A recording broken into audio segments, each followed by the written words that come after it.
Ndugu wa Tanzania kwa ujumla wetu, tunayo furaha siku ya leo kukutana hapa kwa ajili ya kuandika historia kubwa, historia ambayo ilipaswa kuandikwa miaka mingi iliyopita. Klabu yetu Young Africans ilikuwa ina dhamira ya kujenga uwanja miaka kadhaa iliyopita, lakini kwa mipango na kudra za Mwenyezi Mungu leo tunakwenda kuiandika historia hiyo ya kuwa na uwanja wa kisasa unaomilikiwa na klabu yetu ya Young Africans. Dhamira njema ya viongozi waliopita wameisogeza timu hii mpaka hapa ilipofika, na sisi katika uongozi wetu tukachukua hicho kijiti na kusema tukisogeze mbele zaidi. Leo tunajivunia uwepo wa viongozi hao waliopita kwa kuwa waliweza kuwa na jengo ambalo tunaliona. Mheshimiwa Mkuu wa Mkoa leo apata fursa ya kutembelea jengo letu, ameliona jengo lililojengwa miaka 50 iliyopita, lakini jengo hilo leo linaweza kutumika na kuwa alama kwa taasisi yetu ya Young Africans. Tunamkumbuka mzee wetu Abeid Aman Karume, Mungu amuhifadhi, kwa kazi hii kubwa ambayo ameifanya. Lakini viongozi hao waliweza kupigania klabu yetu ikawa na ardhi. Leo tunajivunia kuwa na ardhi yenye takriban square mita 1035 katika eneo hili la Jangwani.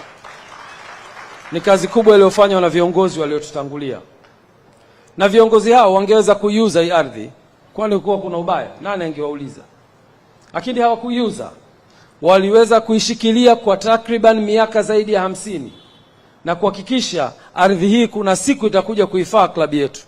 Na leo niwahakikishie wananchi, ardhi hii imetufaa na klabu ya Young Africans itakwenda kujenga uwanja juu ya ardhi hiyo ambayo wazazi wetu walitangulia.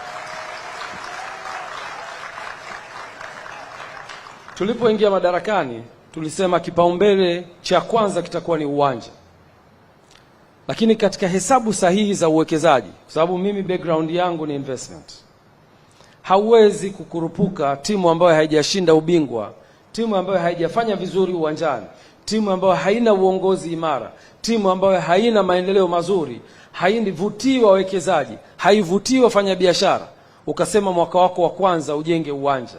La hasha, huwezi kufanikiwa. Biashara inataka kuvutiwa. Mwekezaji yoyote anahitaji kwenda sehemu ambayo iko imara, ina fan base kubwa, ina uongozi imara, ina miundombinu mizuri ya uongozi na utawala, lakini pia inavutia watu wengi. So tulipochukua uongozi tuliweka kipaumbele cha kuhakikisha timu yetu inafanya vizuri. Tuhakikishe tunaimarisha uongozi, tuhakikishe tunaimarisha eneo la secretariat ambao Andre Mtini ameifanyia kazi kubwa, na kupongeza sana Andre Mtini. Tulipoanza kufanya vizuri tulivutia watu wengi kusogea kwenye timu yetu, na tukawafanya watu hao leo kuwa tayari kuwekeza kwenye timu yetu. Baada ya kufanya hivyo, miaka 4 tumechukua makombe ya ligi kuu ya NBC, tumechukua makombe ya FA Cup, tumechukua ngao za jamii, tumefanya vizuri kimataifa. Sio maendeleo ya kubeza, lakini sio tu hivyo, tumefanya vizuri pia kwenye wanachama, tumesajili wanachama nchi nzima, tumefungua matawi nchi nzima, na matawi mengine yako nje ya nchi, na hivi sasa tunaelekea sasa kuwavutia watu wengi kuja kwenye klabu yetu, na watu hao watakuwa tayari kuwekeza. Moja katika uthibitisho wa uwekezaji huo, miezi michache iliyopita klabu ya Yanga ilitangaza nafasi za uwekezaji kwenye ujenzi wa uwanja.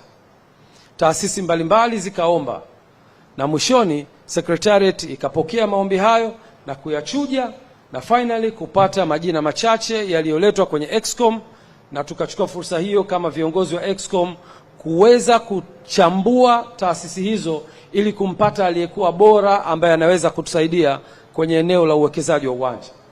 Hapo ndipo tulipoangukia kwenye mikono ya GSM Group. Tuwapige makofi tafadhali.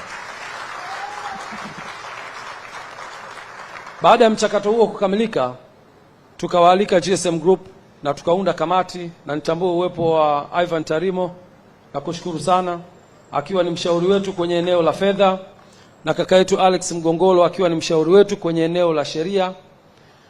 Tukaweza kuwapitia na kukaa na GSM Group na kuwaeleza dhamira yetu, na dhamira hiyo ikapokelewa kwa mikono miwili, ndipo hapo GSM Group kwa kushirikiana na taasisi yetu ya Yanga tukaweza kutengeneza kamiti ambayo ikaanza kufanya design ya uwanja wetu, na leo mmeona wageni wetu ambao wamekuja hapa wamefanya kazi kubwa sana ya kudesign uwanja ili kuweza kufikia malengo ya kwetu kama Club Young Africans, lakini pia malengo ya wawekezaji wetu ambao ni GSM Group. Kazi kubwa imefanyika, mliona watu wako kimya. Kazi hiyo ni kufanya design, architectural design ya uwanja, kufanya structural design ya uwanja, na baadaye kufanya costing, kupata gharama za uwekezaji. Tumefika mwisho, gharama zimepatikana, michoro imekamilika, na wote pande zote mbili, mwekezaji pamoja na Young Africans, tumeridhika kwa 100% kwamba huo ndio utakaokuwa uwanja wetu. Tukawa na kikao kikubwa siku chache zilizopita, mwanzoni mwa wiki hii. Kikao hicho dhamira yake ilikuwa ni kukubaliana jinsi gani tutakwenda ku-execute huu mradi. Ziko taaluma nyingi sana tumejifunza kutoka kwa wenzetu. Katika uwekezaji kuna kitu kinaitwa build, operate and transfer, BOT. Unaweza ukajenga, ukai-operate na ukafanya transfer. Ni mfumo mmoja wapo wa uwekezaji kwenye viwanja na kwenye miradi mbalimbali.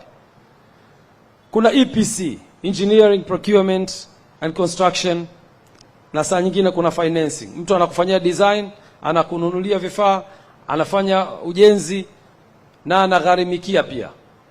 EPC financing ni sehemu mojawapo ya uwekezaji ambayo inaweza kufanya kazi. Lakini uongozi wenu wa Club Young Africans umetathmini njia zote hizo na kuona kuna njia ambayo inaweza kutufaa zaidi na sio hizo ambazo nimezitaja. Na njia yenyewe ni partnership katika uwekezaji. Tukakubaliana modality ambayo ni sahihi baada ya kupitia modality nyingi, na model ambayo tumekuja nayo ni model ya partnership. Model ambayo itamfanya Young Africans ambaye ana uwanja kusubmit uwanja wake kwenye mradi, na kumfanya GSM Group ambaye ana uwezo wa kifedha kuleta fedha za ujenzi wa uwanja. Hawa partner wawili wakija pamoja, mmoja ana ardhi na mmoja ana fedha za uwekezaji, tutaweza kufikia malengo yetu ya kuwa na uwanja.